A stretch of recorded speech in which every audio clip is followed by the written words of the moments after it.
guy that loves sad songs and a piano, so that's where most of the inspiration comes from. Okay. How would you describe yourself as an artist? I would describe myself as probably the most grateful and the most humbled artist you'll ever meet. I used to work in an office and I used to type away at my desk dreaming of doing this. And now I have the opportunity to do it. Every day is a dream come true for me. So I just say I'm incredibly grateful.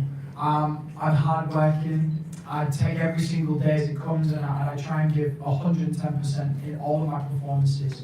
But just generally grateful. I'm just very, very grateful. Okay, one last question. Of course. Because I know you have a really huge fan base here in the Philippines, and we really want to know what's next for Callum Scott for next year. Any like big project that you're working on? Of course, I mean, I'm obviously album 2 is the focus, so I'm starting to get into rooms for writing the second album. I also have a special edition of my album, Only Human Special Edition, coming out on the 30th of November with new songs on there, which I've been working hard on.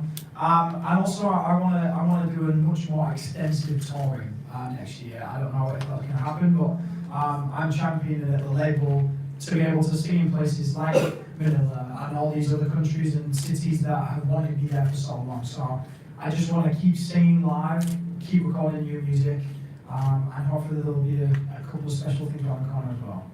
Thank you. Thank you. Thank you very much. Thank you. Okay, next question. Anybody from the crowd? Don't be shy. Let me stand there. Okay, come on. Don't be shy. Yes, sir. Hi. Hi. Hi, how are you? You're flying on the Halloween week. I was wondering what's your dream Halloween costume? I have seen many people doing the Joker. I would like to dress up as the Joker. Or maybe something completely random, like I don't know, Cinderella, I guess. I don't know if you saw my Instagram. I had a picture of me with some high heel shoes on, so I can definitely rock the look. I just have to shave my legs. But anything that's just going to make people laugh, you know. Deadpool maybe. Just something that's going to make people laugh. I don't like to scare people. I wouldn't like to be the it clown, you know. People would be terrified of me. I don't want that. Thank you. Have fun with it. Thank you very much. Yes, now, please. Yeah, you may use this. Okay, you feel that. What's your name? Hi, Calum. Hi. I'm Elisa. Love to meet you. And, well, as a fan, you did mention that you were an office boy. Yes. And I want to know more about that. Who is Callum Scott before the break, the big break? Please do focus on that. Because it really inspires me. It's a brilliant question. It's a brilliant question. Like I said, I had a very normal upbringing back in England in a small city called Hull, and was raised by my mom and my grandparents and my family. I had a sister, I had some brothers in Canada. I had a very normal life, you know. I did have my issues and my troubles when I was growing up. I had a really rough time identifying with my sexuality, and that made me suppress who I was for many years. So I did struggle growing up as well. When my friends used to talk about girlfriends and finding love, I always felt kind of ashamed of myself. So I went through a really rough time with that.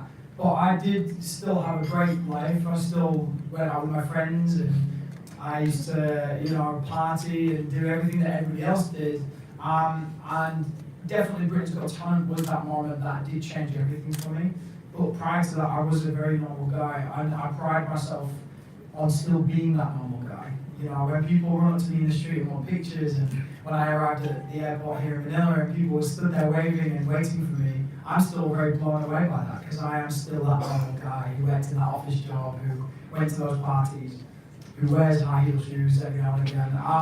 But I'm still very normal. And again, with that high heel shoe, that was just to make people laugh. You know, I don't take life too seriously, because I just want to make people smile. So, but at the heart of me is just wanting to make people smile, wanting to help people, and just wanting to have a very happy and successful career now that I'm in it. I just want to do this for the rest of my life.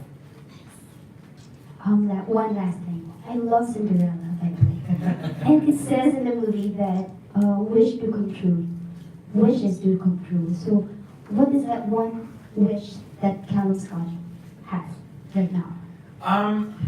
It's tough because my wish is to do this every day for the rest of my life, and that's nothing to do with, you know, the perks of what happens, you know, being able to come to incredible countries like this, being able to not worry too much about money, those are secondary. My wish would be to just make people smile, to relate to people, to when somebody puts their earphones in and they play a Calum Scott song, I would love to feel connected to them in a way that they maybe can't connect to their friends and family, and be that voice of support, or that shoulder to cry on, or to make them get up and dance around their room, you know. I wanna have that relationship with my fans for the rest of my career, because that is what is the most important thing to me. So just to have that beautiful relationship with my fans is my wish.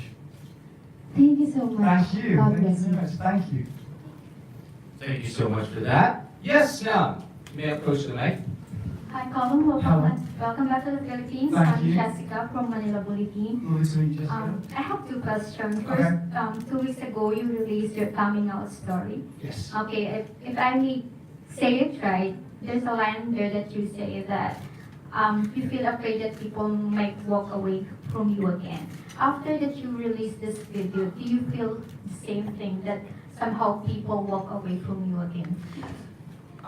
It's a great question. Like I said to this lady, when I was growing up, I really found it difficult to identify with who I was. And when I started to tell people, especially my friends, they walked away from me. And that did make me scared for the rest of my life to tell people in case that they walked away from me. And I would continually have people walk away from me. When I discovered music and I was able to put this into songs, it did make everything a little better, but releasing the coming out story, releasing No Matter What, the single, definitely gave me a new sense of confidence. Specifically because the fans was getting in touch with me and said, you know, I'm so grateful that you've released this song. I'm so happy that you've released a story that I can completely relate to. You know, and that confidence in me made me feel like I need to represent people, and I need to make sure that they know that I'm there for them. You know, even when I was scared to come out myself. So yeah, to your point, I was terrified, but now that I've got these incredible fans that are so happy that I'm representing them, I couldn't be happier. So yeah, I'm still a little nervous, but I guess it's just I'm only human, I guess. That's so great. Okay, my next question is, your music, no matter what, I guess it's related to your coming out, the story that your mom accept you for who you are, and as your fans as well, we all did, we love you. But not all of the person who coming out has the same story that your parents accepted. Do you have any message for them? Yeah, of course. I mean, the story of No Matter What is definitely one that has the celebration of feeling confident because my mum put her arms around me and told me she loved me no matter what. And then also the sadness of having my friends walk away from me. So the two sides of the coin, I made sure that the fans knew that I didn't want to put out a song that made it sound as if coming out is easy. Coming out is difficult. And I think even when you're surrounded by love, it can still be the most terrifying thing you'll ever do. And you know, this song is trying to represent both sides. What I would say to anybody who is thinking of coming out or has heard this song and thought, you know, maybe I have the strength to come out, I will just say, first, take your time. You're in no rush. Don't put any pressure on yourself to make sure you do it right now, because you've got to make sure that you're happy with who you are first. And then second of all, I would just say, surround yourself with people who love you for being you, because you can't control who you fall in love with. You can't control what sexuality you are, and you shouldn't have to feel that way. You should feel free, and you should feel happy with who you are. So I just say, take your time and love yourself, I Thank guess. you so much for sharing the story with us. Thank you very much. Thank you very much, Calum. And thank you for that question. Okay, yes, sir. You may use this one. What's your name? Hi, I'm Barry from ABS Human Rights Center. This question is actually from our photographer. Who's the you in You Are the Reason? Who's the you and you're the reason? When we was writing this song actually started as without a reason.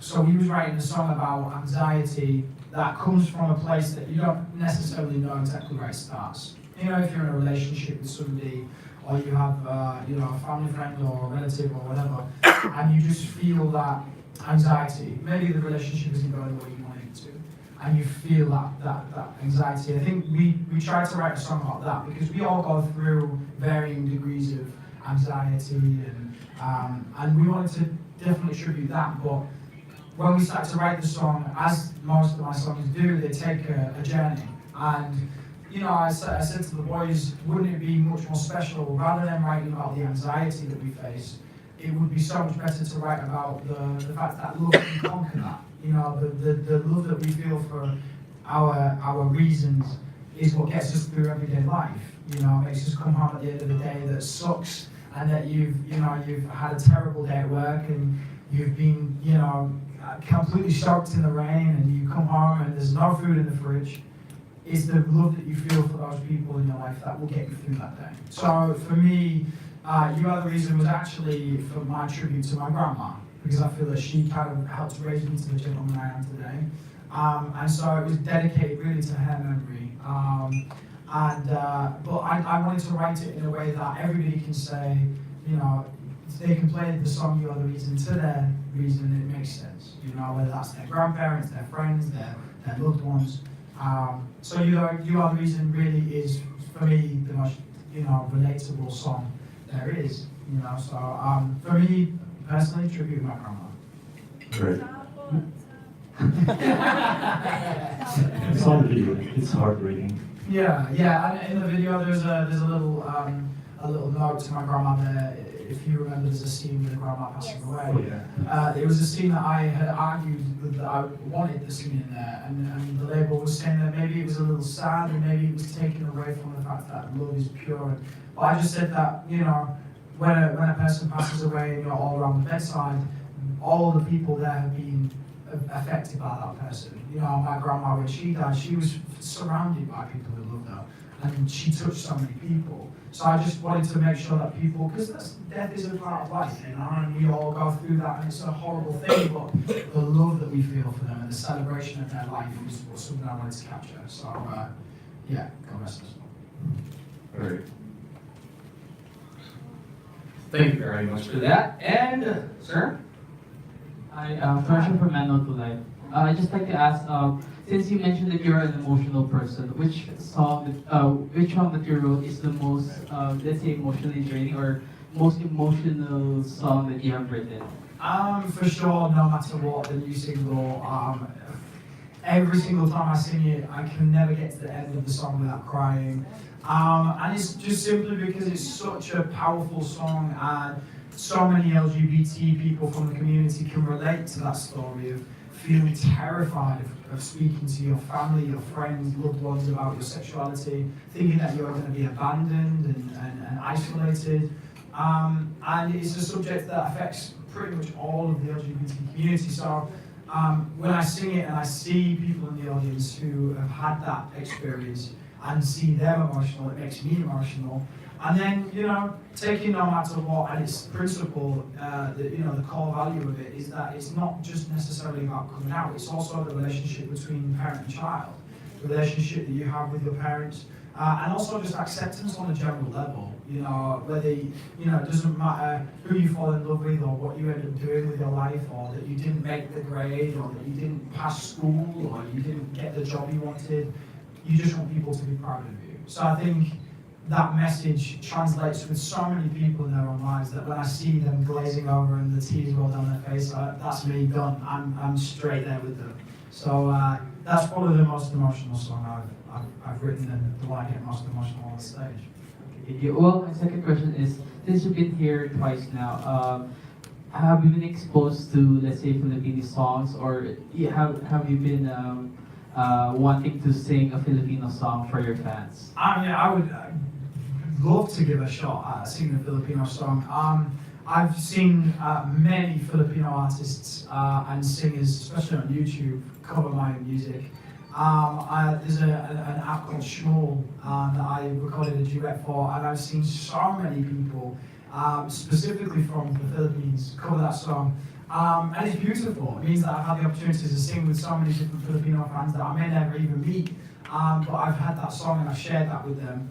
And also I think a few high-profile Filipino artists that have sang You Are the Reason and covered the song. I forget their names, but they're incredible. Filipino people know how to sing, so I've got a job ahead of me tomorrow. But I would love to take a stab at that, yeah, for sure. Okay, last question. Since the Philippines also celebrates the longest Christmas in the world, are you also open to singing Christmas songs or open up a Christmas album in the future?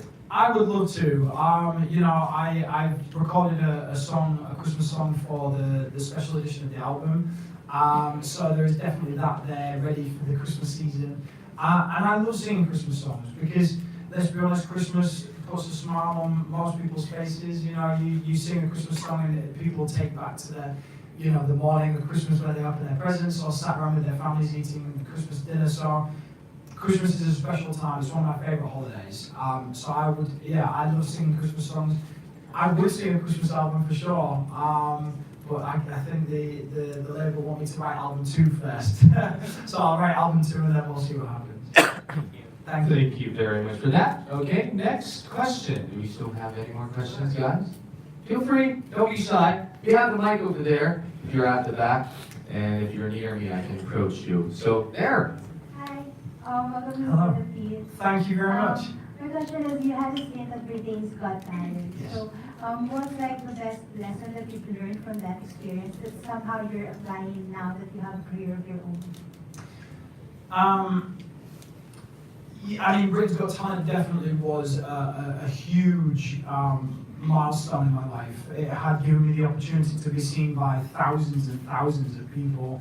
And the power of the internet made that possible, that not only thousands but tens of hundreds of thousands, and now millions and hundreds of millions, which blows my mind to think about it. And it did teach me a valuable lesson. I think the reason why that audition is so powerful is because you see a family, me, my sister and my mum, all coming together in that moment. My sister never got through, I got Sandcastle's Golden Buzzer. It couldn't have been better for me, it couldn't have been worse for her. And yet we all remained a very close family.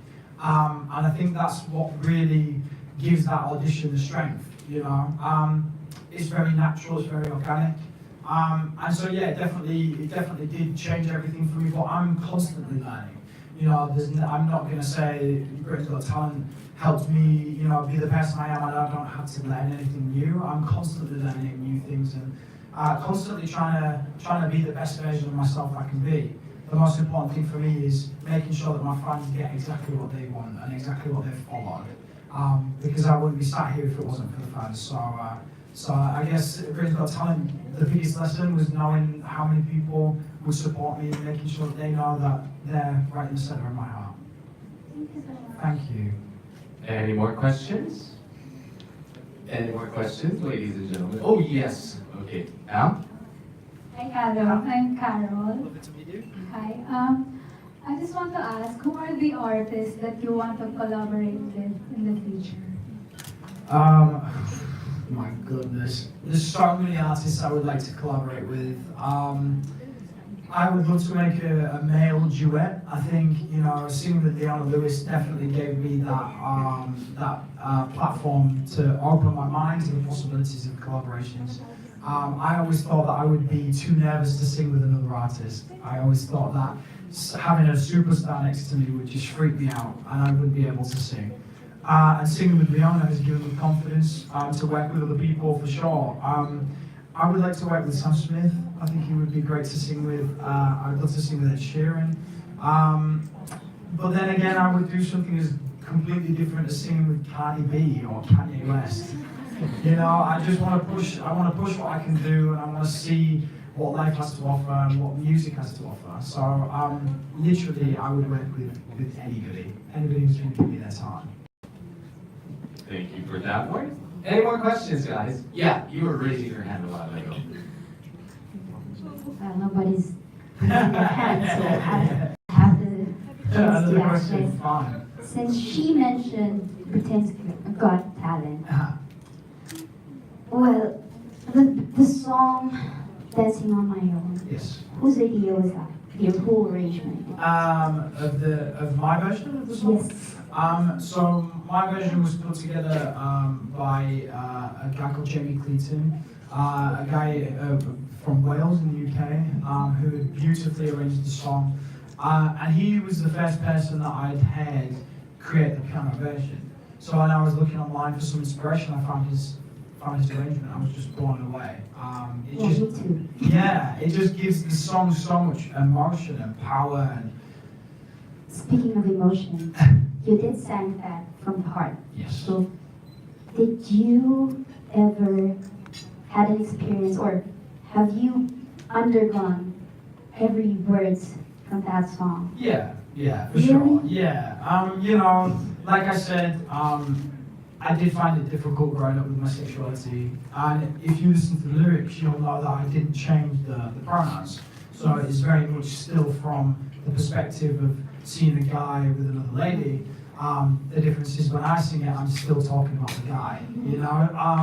And that's happened to me time and time before. You know, Hotel Room, the song off my album, was written about me falling in love with a straight guy who didn't love me back. So, you know, Hotel Room is kind of the same story as Dancing on My Own. Although that song happens in a club, a hotel room, happened in a hotel room. But it's still that unrequited love, you know, and I think most of us have probably gone through that. The person that we absolutely love doesn't love us back. It's just one of those painful things about love we can't control. So thank you. Thank I love you. you for saying that. Thank you very much. Thank you.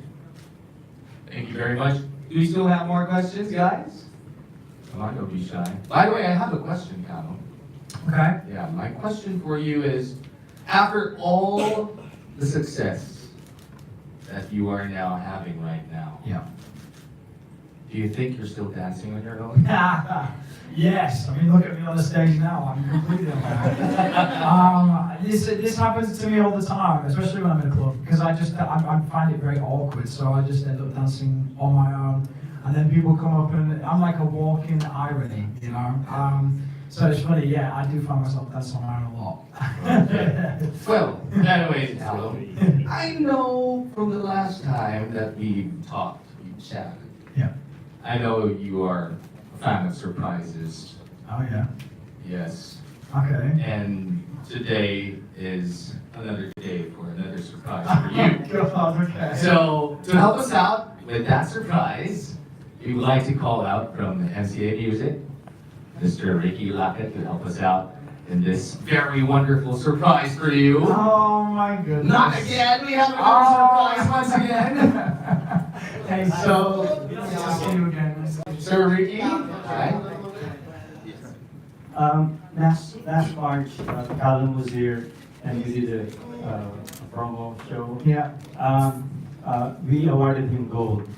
6 months later, Oh my we are God. awarding him the 2 times platinum. Congratulations. Thank you so much, man. Thank you so much.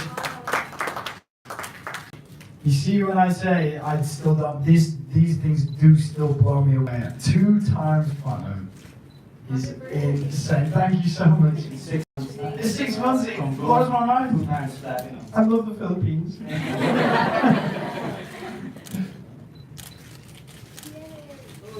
That's your birthday gift from. I know, it's the best birthday gift ever. Thank you so much. And we'll send it to back home. Thank you. Thank you. My mom will love it. Congratulations. Thank you very much, sir. Thank you. It's massive. Salamat. Thank you very much. So, again, a round of applause for Callum right here. 6 months and it's now 2 times platinum. What can you say? I just want to say thank you so much. I have not spent anywhere near as much time in the Philippines as I would like to, and to be all the way over in this beautiful country, and to know that my music has gone 2 times platinum is just the most incredible feeling ever. So thank you so much. I can't wait to sing for you tomorrow and sing my heart out. But more importantly, I can't wait to spend more time here in the Philippines, in Manila, doing promo, doing shows, and even having a holiday. I would love to come here and spend some normal time. It's nice if you're gonna spend the Christmas season right here. So Especially if it's a long Christmas, that sounds incredible. yes, I love Christmas. Actually, it's now starting right here in Manila. So you're welcome anytime. Thank you very You're much. welcome anytime. So ladies and gentlemen, once again, Calum, Scott, and would you please remind them once again about your show tomorrow night? Yes, so we are playing at the Kia Theatre. I'm going to be on stage, I think, around 9 p.m. But if you haven't watched tickets yet, please come along. It's going to be a night to remember. I can't wait to sing along with all of you, dance along with all of you, cry along with all of you. But just most importantly, share what it will be my very first time performing here in Manila. So I would love to see you there. Ladies and gentlemen, once again, Calum, Scott, please give them a round of applause. And once again, Calum, please stay right here in the middle for another.